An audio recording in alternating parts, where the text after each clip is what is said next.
making headlines tonight. The Prime Minister encourages lifelong learning to boost skills in the kingdom as the country marks National Literacy Day. Historic low water levels in the Tonle Sap lake prompt the Mekong River Commission to sound warning bells about climate change. And the jazz hands are back out on Broadway as New York's famous theater district reopens after an unprecedented 18-month shutdown. This is the Daily Roundup on the EAC News Channel. A very good evening to you. I'm Andrew Barnes-Roberts. To our top story, and Cambodia has marked National Literacy Day. Due to the current COVID-19 situation, the celebration and its literacy campaign have been held online. Prime Minister Hun Sen has released a statement encouraging Cambodians to seek lifelong learning opportunities by any means. He says the royal government recently adopted the National Policy on Lifelong Learning, which aims to provide opportunities and support for those receiving an education so that the kingdom can enjoy increased levels of efficiency. EAC News reporter Reo Soko has the story. Literacy is the foundation of lifelong learning. This year's theme for National Literacy Day. Prime Minister Hun Sen has emphasized that the government pays attention to the development of human resources by providing all young people with vocational training. He says this is aimed at giving every young person at least one life skill. Despite Cambodia's ongoing second wave of the pandemic, the Prime Minister says he promotes the continued education of students through different forms of learning. To this end, he recently instructed the Minister of Education to sit down with capital and provincial governors to look at which schools could be reopened in areas with low infection rates. He fears that student dropouts could increase if schools remain closed for much longer. Prime Minister Hun Sen has also encouraged students and youth organizations to be active in volunteering to teach illiterate people in their community at local centers and pagodas. He's also encouraged monks and other religious leaders to promote cultural and moral education. The Prime Minister concluded by saying he believes being literate means being able to think and make the right decisions in life, which ultimately lead to greater community development. Rhea Soko, EAC News. The World Health Organization in Cambodia says the kingdom has turned a corner in its fight against the pandemic.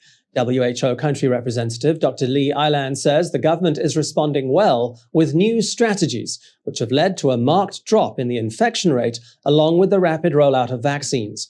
But she says the country can't let its guard down just yet. EAC News reporter Yuri Matosko has the details. The WHO has praised government's vaccination campaign, bringing jabs to remote areas and the most vulnerable people. With the kingdom's health efforts, hospitalization and death rates are dropping. But Dr. Lee Ailan worries that the success of vaccines in preventing severe disease could cause the virus to spread unnoticed. She says Cambodians must remain cautious. The WHO has also said the royal government has done the right thing in rebooting its approach, focusing on specific goals, such as preventing the surge of more transmissible variants. She has advised that preventive measures must continue to be enforced and that virus analysis must also continue. Dr. Ailan has praised Canada's strategy of moving its markets to sport fields and limiting the number of shoppers to ensure physical distancing. She says, "No community is safe until every community is safe. Everyone must play their role responsibly. Only then can we curb the spread of COVID-19 and look forward to a brighter future." Yuri Matosko, EAC News. Cambodia's new daily COVID-19 cases released on Wednesday are the highest they've been since the 14th of August. For 11 days straight now, those daily cases have also been outpacing recoveries, meaning the country's number of active cases continues to climb. The Ministry of Health has confirmed 596 new COVID-19 patients. This is against 397 recoveries. The death toll is lower though, at 6. That's the lowest that number has been since the 26th of last month. But healthcare workers are busier on Wednesday than they were on Tuesday. Active cases have climbed to almost 3,000 at 2,933. The country's total COVID-19 case count is now at 96,935. The death toll stands at 1,987. The total number of recoveries has reached 92,015. The largest freshwater lake in Southeast Asia and the biggest source of food supply for Cambodians, the Tonle Sap Lake, is in crisis. It has been reported as having reached historically low water levels at the end of last month, raising concerns across the Mekong River basin. The Mekong River Commission and its partners are now deploying innovative information and communication technologies to assist governments and communities manage extreme weather conditions that are affecting the lower Mekong region. EAC News reporter Reo Soko has more. The Tonle Sap Lake is one of the richest inland fishing grounds in the world, but is now under threat from climate change.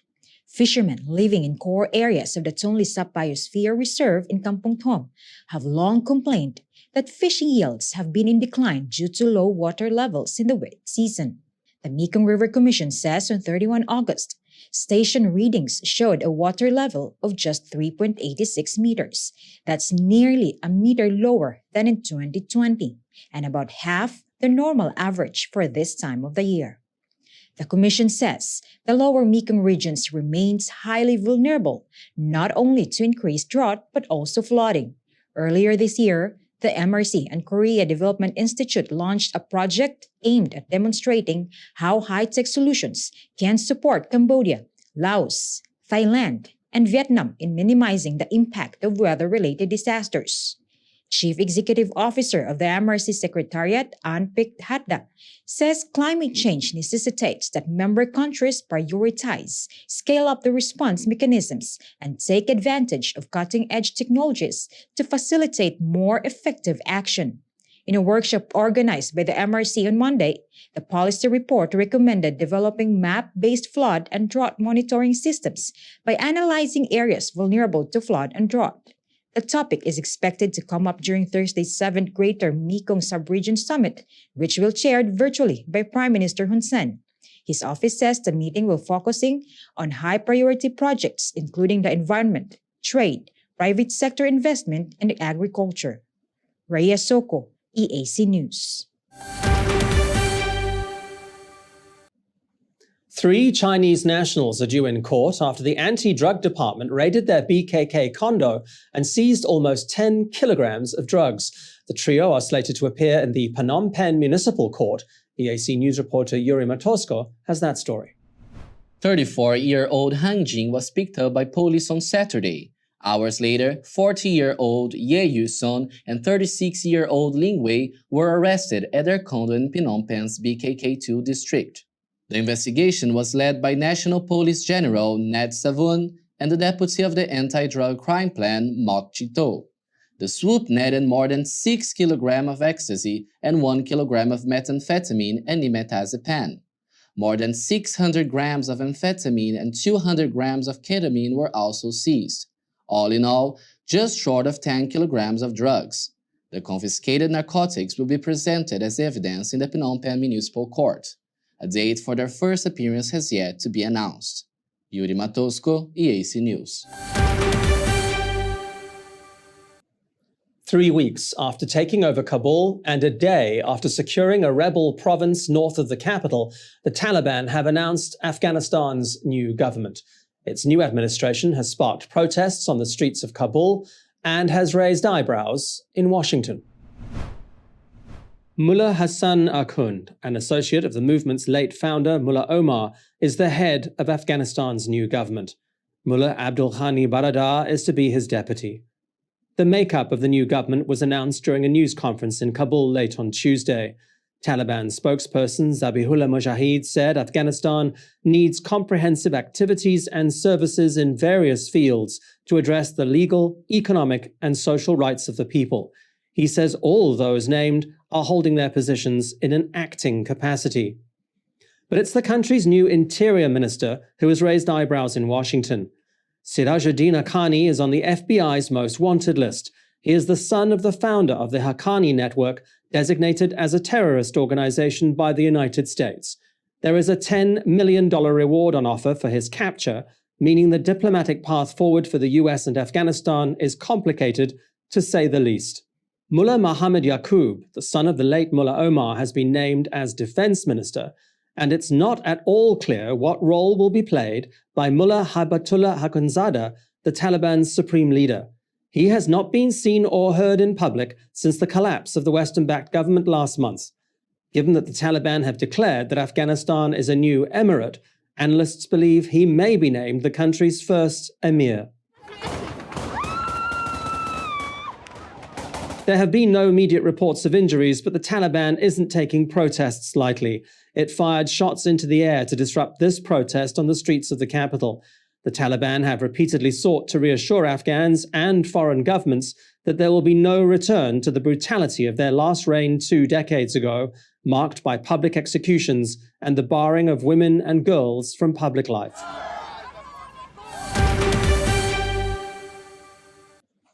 Well, now for a look at some other news making headlines around the world this Wednesday, the 8th of September. A strong and shallow earthquake has hit just north of the famous Mexican resort town of Acapulco. Lasting a full minute, it had a magnitude of 7 and caused buildings to rock. It was felt as far away as Mexico City, 200 kilometers to the north, where traffic lights were filmed swaying. Damage has been reported, but details are still limited. The U.S. Geological Survey says the quake struck at a depth of about 12 kilometers, making it a relatively shallow quake, which often have much more powerful impact. An out-of-control wildfire is believed to have been started deliberately in the northwestern Spanish region of Galicia. The blaze is raging near the small town of Ribas de Sil, and is sending huge plumes of smoke high into the air. Surrounding roads and train lines have been closed. Spain's military emergency unit has sent reinforcement to back up the local fire brigade. 49 ground teams, 8 planes, and 14 helicopters are fighting the fire. Hot weather and low humidity are complicating the effort.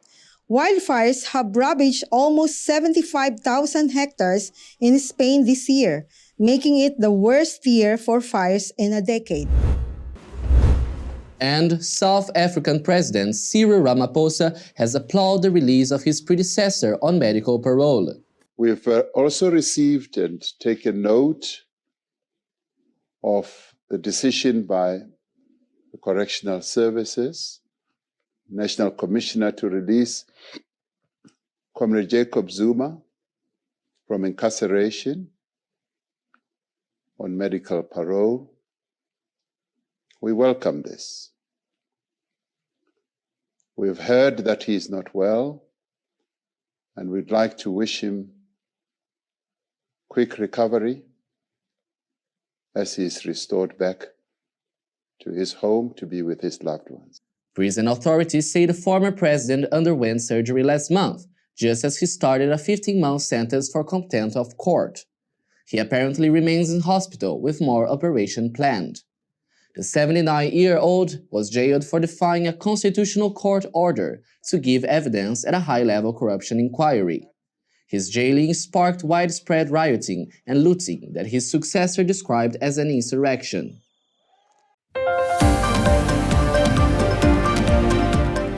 I hope you like your football. Plenty of it coming up after the break.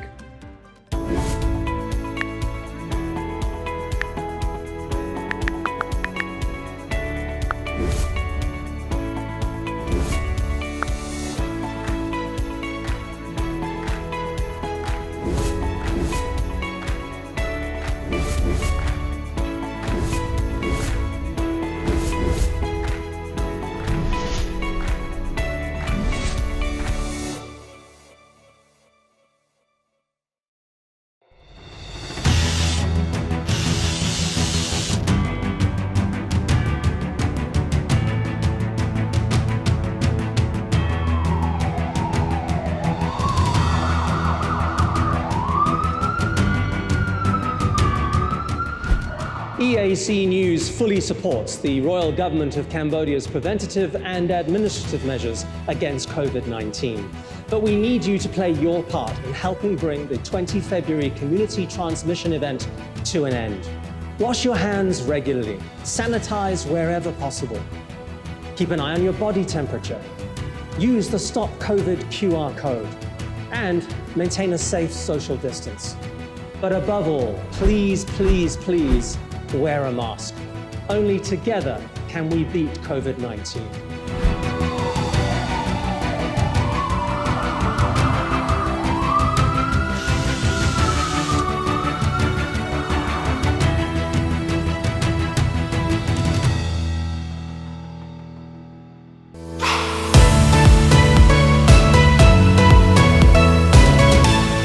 EAC News' audience is growing. Our YouTube channel has over 150,000 verified subscribers. To mark the milestone, we've received the Silver Creator Award from YouTube.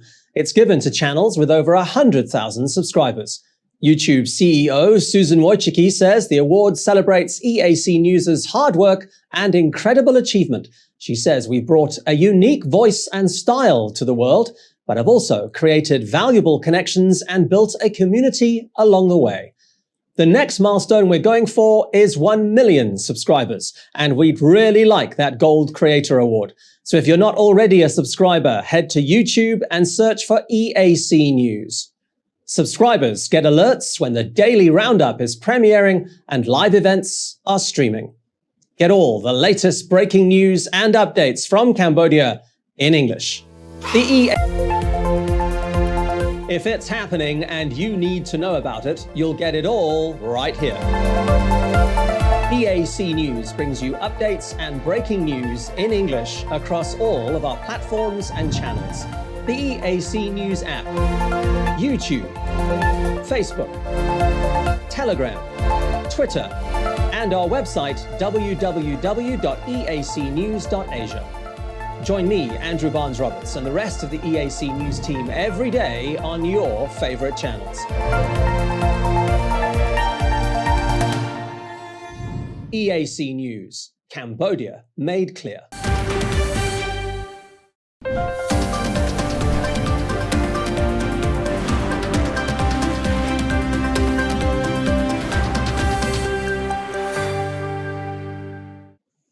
Belarus hosts Belgium in Wednesday night's World Cup qualifier, but the match isn't being played in Belarus.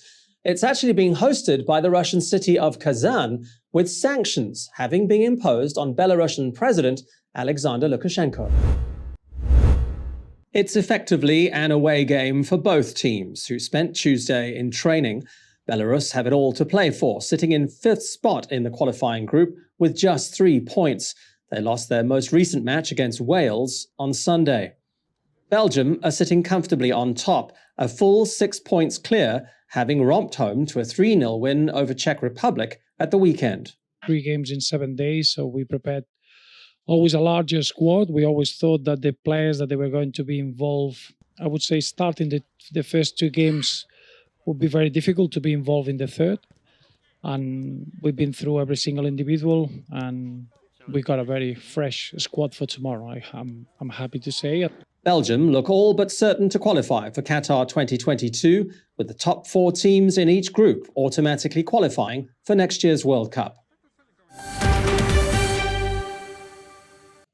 After Brazil's last World Cup qualifier was called off after it emerged that some of Argentina's players had been busy dodging quarantine, it's all systems go for Thursday night's qualifier against Peru. Brazil's national squad hit the training field on Tuesday, preparing for what should be a relatively easy outing against little favorite Peru. But Brazil will still be wary. Peru did beat Venezuela on Sunday 1-0. The training came just 2 days after Brazilian health authorities invaded the pitch to stop the qualifier against Argentina. 4 of Argentina's English Premier League players violated the country's quarantine rules. According to Anvisa, it's happy with the Peruvian national team, and fans should get a full 90 minutes of football on Thursday night. England have become the latest national team to voice their objection to FIFA's proposal for a World Cup every 2 years instead of 4. They join UEFA in saying that if the wheel isn't broken, it shouldn't be fixed. The England squad have been in training ahead of their trip to Poland for a World Cup qualifier. It's a process that would be never-ending if FIFA gets its way and the World Cup is held every other year. England manager Gareth Southgate says some things should be left unchanged. I can see that the game always needs to evolve and be forward-thinking. But also there are some traditions that are very special and maybe are worth protecting. But I think the biggest thing is that it's a welcome decision to discuss the overall calendar, and that includes the demands on the players in particular. But also we don't need to put more into the calendar. If something's going in, something else has got to come out. So that requires all the governing bodies to get together and make sure that calendar gets sorted out. And there's going to be moments where they're going to have to do that because the Winter World Cup affects a lot of that calendar. So they're looking far enough ahead, I think, that there's no reason why any proposals for the future shouldn't combine major club competitions, major international competitions, and everything that it entails. FIFA's Congress has voted to carry out a feasibility study on holding the men's and women's World Cups every 2 years, although the proposal is already being met with stiff opposition from clubs and national squads around the world. All right, let's take a look at what the weather's going to be up to tomorrow.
And finally, after an unprecedented 18-month shutdown, the jazz hands are back on Broadway this month.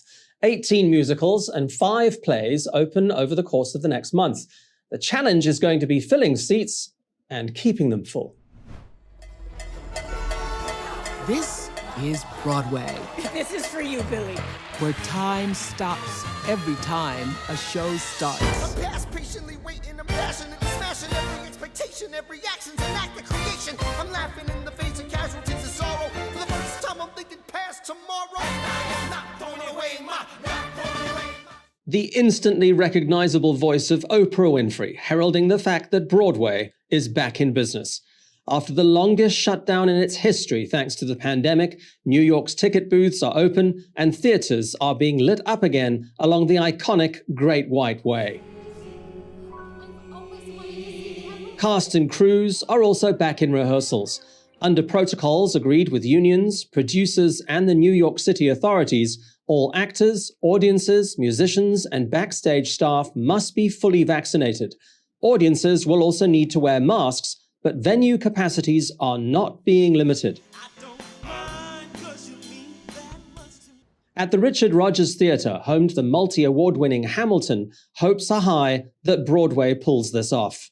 You only get one chance to get it right, to get people going back in a way that feels safe, and people are safe and feel safe coming back to the theater. I'm encouraged that as soon as the show's announced, people started buying tickets. That gives me hope that the appetite is still there to gather in the dark and tell stories. To drive ticket sales, a television special is planned, along with a week of outdoor performances in New York's Times Square. Tickets are selling well through September, but the following months could be a test of nerves given the Delta variant and the lack of tourists. But as any theatre person will tell you, despite the masks, vaccinations, and Delta variant, the show must go on.